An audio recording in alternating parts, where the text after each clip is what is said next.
मलाही असं तोंडी लावण्यासाठी काहीतरी करायचं असेल, आपण चुकुल्या केल्या किंवा काहीतरी सपक भाजी केली तर तोंडी लावण्यासाठी काहीतरी आंबट गोड जर पाहिजे असेल तर तुम्ही ही चटणी तुम्ही अवश्य बनवू शकता।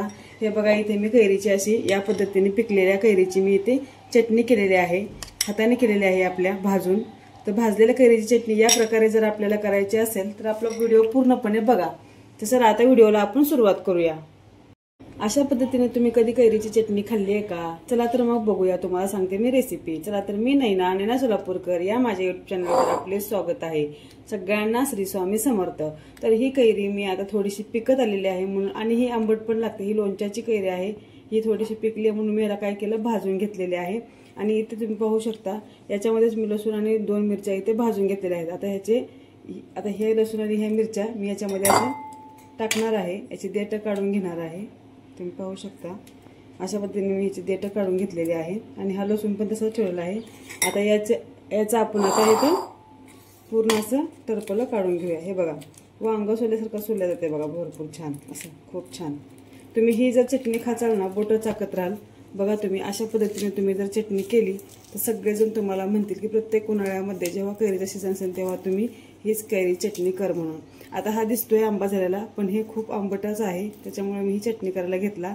आणि अशाच थोडं पिकलेल्या आंब्याची चटणीच खूप छान लागते, तुम्ही नक्की करून बघा। हे बघा, अशा पद्धतीने मी सगळं आता इथं सोलून घेतलेला आहे।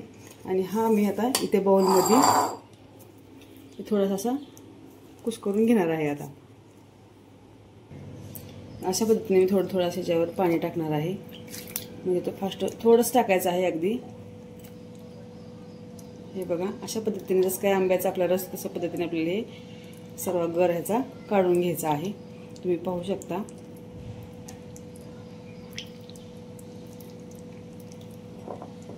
तर अशा पद्धतीने मी इथे सगळं आंब्याचा गर ते काढून घेतलेला आहे।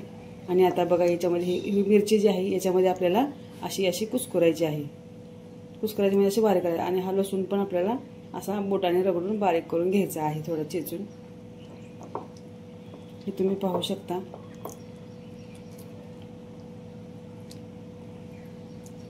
तर ही अशी चटणी तुम्ही कोणी खाल्ली आहे का आणि केली आहे का, नक्की मला कमेंट करून सांगा। तर बघा, ही चटणी अशी आहे।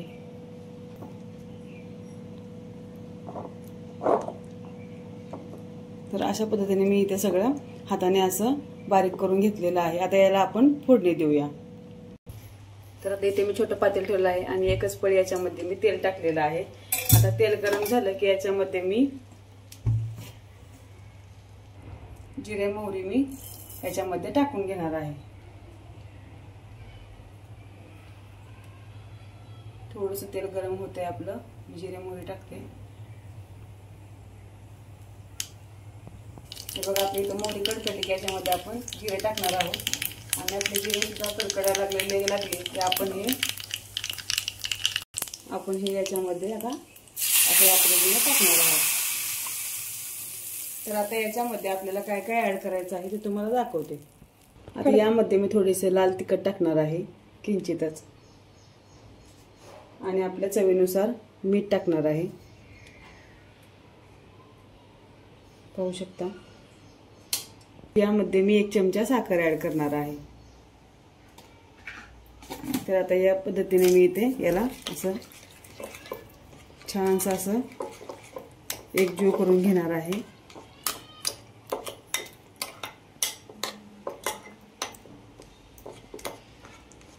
तर आता ही आंबट गोड चटणी तुम्ही कशासोबतही तोंडी लावू शकता। आता उन्हाळ्यामध्ये तर जेवण जात नाही, लोणचं तर लावणारच लावणार, पण ही आंबट चटणी पण तुम्ही नक्की करून बघा, खूप छान लागते।